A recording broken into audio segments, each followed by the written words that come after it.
itu tidak terlihat. Namun secara anatomi posisinya tepat di belakang otot sternocleidomastoideus, ya. Yang mana otot sternocleidomastoideus? Yang mana ototnya? Yang mana ototnya? Cleidomastoideus atau mastoid. Bukan mastoid itu, tapi ini gabungan ya, otot sternocleidomastoideus atau mastoid atau sternocleidomastoid gitu boleh juga. Jurkan pasien untuk menoleh ke sebelah kiri. Silakan menoleh sebelah kiri. Lagi sebelah kiri, Dek. Iya. Lihat ini, coba lagi, Dek. Lihat. Maaf ya, saya pegang dan pakai tangan kiri ya, Dek ya. Nah, ini adalah otot sternocleidomastoideus, ya. Ini adalah tulang clavicula. Jadi, letak dari vena jugularis itu sekitar sini, tapi dia memanjang. Ya. Jadi yang kelihatan tuh sekitar sininya aja. Kalau terjadi distensi vena jugularis, maka di sini akan membesar. Ya. Nah, jadi otot sternocleidomastoideus ya. Jadi otot tersebut yang harus kita identifikasi. Yang kedua, tulang clavicula. Maka denyutannya, karena ini pada pasien normal ya, normal kita sulit menentukan. Kalau pasien distensi, sangat gampang kita menentukan pulsasinya, karena udah membesar. Ini pasien normal. Jadi normalnya dia denyutannya akan sekitar sini, Dek. Ya, sekitaran sini denyutannya. Bukan sekitaran sini. Mungkin kalau dilihat di sini ada denyutan juga kan? Jangan sampai aja ambilnya yang nadi karotis. Nanti hasilnya berbeda. Jadi cari denyutannya yang sekitar sini. Sekarang saya silakan Adik cek. Ada denyutan nggak sekitar sini? Oh, bukan yang dilihat mata. Gimana? Bukan yang itu maksudnya. Iya, bukan yang ini ya. Jangan salah. Ambil, makanya saya suruh identifikasi otot sternocleidomastoideus sama tulang clavicula. Letaknya akan sekitaran sini. Jangan jauh-jauh ke sini. Nah, sekarang lihat. Kadang-kadang pada pasien normal denyutannya yang sedikit agak sulit terlihat karena pasiennya normal. Karena bisa saja letak denyutannya tuh di sini. Kalau di sini letaknya biasanya hasilnya kendor di pengukuran JVP.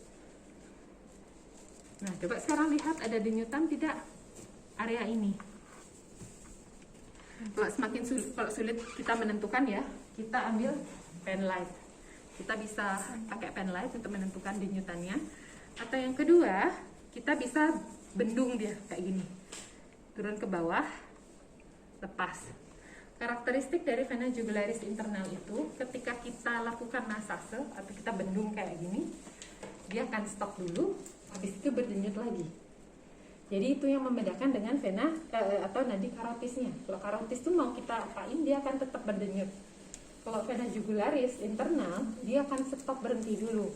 Ketika dia timbul, maka itulah vena jugularis internal. Nah, pada kasus ini bisa nggak Adik tentukan ada? Iya, silahkan. Ada, bisa lihat nggak yang mana dia di sekitar sini denyutannya? Enggak.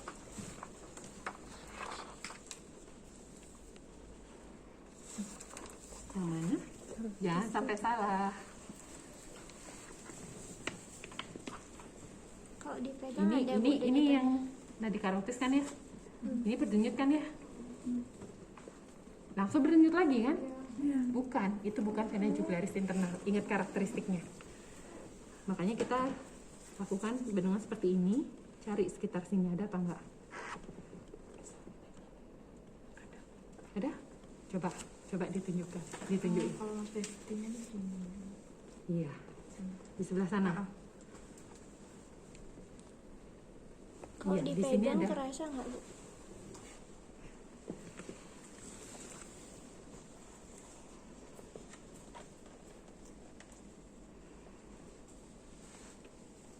Kurang lebih mungkin di sini dia ya. Karena ini pada pasien normal kan sulit. Kalau biasanya pada pasien normal kita udah lihat ininya aja udah nggak usah diukur JVP. Karena biasanya JVP itu indikasi kalau pasien mengalami gagal jantung atau masalah sama kardiovaskuler. Yang biasanya ditandai dengan adanya distensi vena jugularis. Jadinya udah pasti kita bakalan ketemu. Kalau ini kasus normal, kadang-kadang kita bisa susah untuk menentukan mana jugularis internal, ya. Nah, kita anggap aja di sini. Kalau di lapangan, cara menentukan ya, misalnya gini deh. Ini tulang klavikula. Biasanya dari sudut ini ya, sudut di tulang klavikula ini, kalau dia tidak lebih dari 4 cm letak denyutannya, kita bisa asumsikan bahwa hasil JVP-nya pasti normal.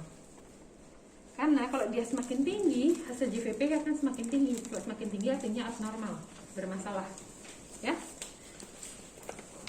Nah, jadi kita tentukan, kalau di prosedur kan tentukan undulasi tertinggi, ya. Jadinya mana denyutan dari vena jugularis yang paling tinggi, artinya yang paling atas deh.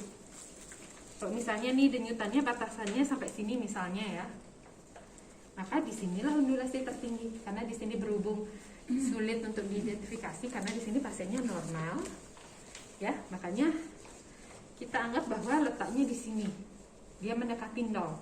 Kalau udah dia berada di sini, biasanya hasil JVP-nya kan 0. Kita anggap dia letaknya di sini ya. Nah, maka di sini kita tandai, ambil spidol. Kita tandai di sini. Oke, di sini adalah undulasi tertinggi dari vena jugularis internal. Yang kedua, yang perlu kita tentukan adalah angulus ternalis. Bisa dibuka kuncing bajunya, Dek. Ya. Nah, yang kedua adalah angulus ternalis ya. Nah, kenapa di sini kita ngecek angulus ternalis? Ingat lagi balik lagi tujuan dari JVP. Kita ingin melihat bagaimana fungsi pompaan atrium kanan. Maka di sini letak angulus ternalis itu berada tepat di atasnya atrium kanan. Jadi di sini kita menentukan angulus ternalis, maka di bawahnya itu udah ada atrium kanan. Karena ini tindakan non invasif, maka kita harus di mana kira-kira letak dari atrium kanan. Ternyata tepat berada di angulus ternalisnya. Yang mana angulus ternalis? Nah, sesuai dengan namanya ya, angulus ternalis, sternum. Maka kalian identifikasi ini sternum ya. Cari bagian tertinggi, tulang yang tertinggi. Itu adalah angulus ternalis. Nah, coba sekarang cek yang ini. Ada nggak mana yang tertinggi? Iya, silahkan. Coba dicek ya. Atau kalian cek gini kalian sendiri deh. Pasti ada bagian yang agak sedikit nonjol dikit habis itu turun.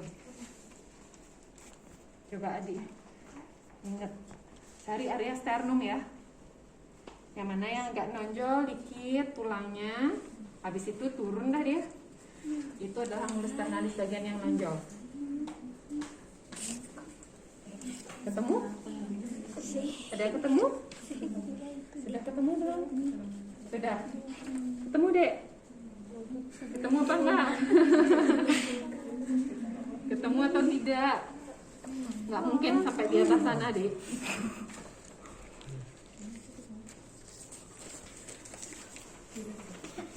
Ya, kalian bisa raba angulus ternalis kalian sendiri ya.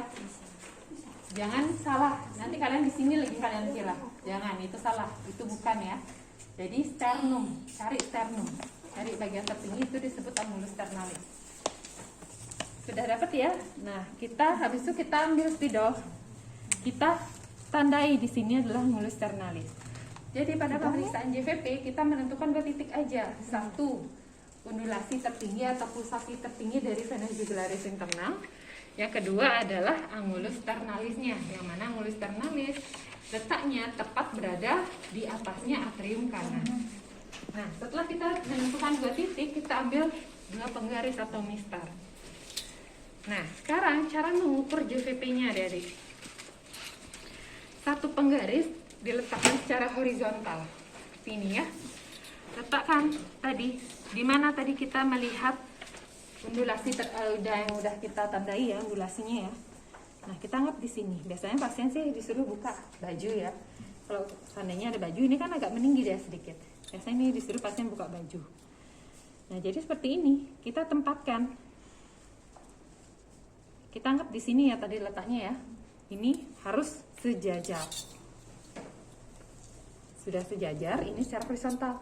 Penggarisnya lagi satu yang akan berfungsi untuk menentukan di mana titiknya. Jadi pastikan udah bener nih, 1, 2, 3-nya udah bener ya. Posisikan secara vertikal. Letakkan di angulus ternalis. Ini besi kalau sakit bilang deh ya. Nah, letakkan di angulus ternalis. Yang lagi satu horizontal kan di vena jugularisnya ya. Pertemukan kedua penggaris ini. Yang awalnya gini, misal tangan kita ya. Pertemukan, geser dia. Pertemukan. Lalu kalian cek deh di sini. Berapa hasilnya di sini? 9. Hah? Kok 9? Yang dipakai itu yang vertikal. Yang mana? 1,5. Nah, didapat. Jadi kayak gini deh. Ini satu horizontal, yang satu vertikal dah. Ini dipertemukan. Yang dilihat tuh ini, bukan yang ini ya. Ini yang dilihat. Ada bisa lihat? Bisa ya. Nah, ini yang dilihat. Tadi ini dibilang 1,5 kan? Nah, di sini dia jatuh pertemuannya udah. Jadinya ini adalah 1,5 cm. Apakah itu hasil JVP? Belum. Itu bukan hasil JVP. Karena di sini patokan kita tadi atrium kanan ya. Nah, secara anatomi, letak angulus ternalis menuju atrium kanan itu 5 cm. Jadi jaraknya ini angulus ternalis turun ke bawah, itu kan ada atrium kanan. Jaraknya itu 5 cm. Karena untuk menentukan JVP itu ini tindakan non-invasif, sementara tekanan itu kita ambilnya kan melalui atrium kanan. Makanya kita harus tambahkan 5 cm. Jadi tadi hasil kita yang 1,5 cm, kita tambahkan 5 cm. Maka hasilnya adalah 6,5 cm. Itu adalah hasil JVP. Normalnya hasil JVP harus kurang dari 8 cm. Maka pasien ini gimana? Normal. Bagaimana kalau seandainya kasusnya di rumah sakit nih ya, pasien memang sudah terjadi distensi. Artinya coba sebelah kiri deh. Artinya ternyata di sini sudah lagi deh. Iya. Oke. Artinya di sini terjadi sudah ada yang membesar. Kita anggap bahwa pulsasi yang paling tinggi itu di sini, ya, tinggi kan? Karena kita mau mengukur nih. Tadi letaknya di sini ya, kita anggap ya. Letakkan di sana. Ingat ini sejajar. Sudah. Satu di angulus ternalis. Ini. Pertemukan. Berapa hasilnya? 3. Berapa? 3. Berarti 5 ditambah 3. 8. Berarti 8 itu sudah termasuk abnormal, ya? Karena diminta kurang dari 8. Maka hasil JVP-nya adalah 8 cm. Oke? Nah, jadi segitu aja untuk pengukuran JVP, Dek. Yang poin penting adik ingat adalah pertama, tentukan titik undulasi tertinggi dari vena jugularis. Ingat, vena jugularis letaknya ada di bawah otot sternocleidomastoideus. Maka dari itu suruh pasien noleh ke sebelah kiri, full noleh ke sebelah kiri ya. Kalau cuma segini aja mah nggak kelihatan ototnya. Full noleh ke sebelah kiri maka akan tampak otot sternocleidomastoideusnya. Letaknya di bawah. Hati-hati dengan nadi karotis. Jangan sampai kalian yang kalian ambil itu nadi karotisnya. Karakteristik dari vena jugularis internal, ketika kita lakukan massage, ya, dia akan berhenti. Habis itu setelah berhenti sebentar, baru berdenyut lagi, ya. Itu menentukan satu titik, yaitu vena jugularis. Yang kedua, tentukan titik dari angulus ternalis. Angulus ternalis itu berada tepat di atasnya atrium kanan. Ingat, jarak antara angulus ternalis menuju atrium kanan 5 cm, sehingga nanti hasilnya harus ditambahkan 5 cm.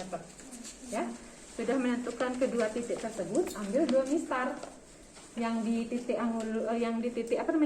di titik vena jugularis penggarisnya horizontal, yang di angulus ternalis penggarisnya vertikal. Pertemukan, lihat penggaris yang vertikal. Berapa sentimeter pertemuan kedua garis tersebut? Maka hasil itu ditambah 5 cm, dapatlah hasil dari JVP. Ya, bisa dipahami? Bisa. Karena ini kasusnya normal ya, jadi akan sedikit sulit menentukan vena jugularis. Tapi kalau misalnya di rumah sakit, biasanya pasien sudah ada indikasi untuk dilakukan pemeriksaan tersebut. Jadinya udah ada distensi atau pembesaran pada vena jugularis. Jadi akan sangat mudah untuk melihat mana nih vena jugularisnya. Ya? Ada pertanyaan sebelum saya lanjut? Posisi 4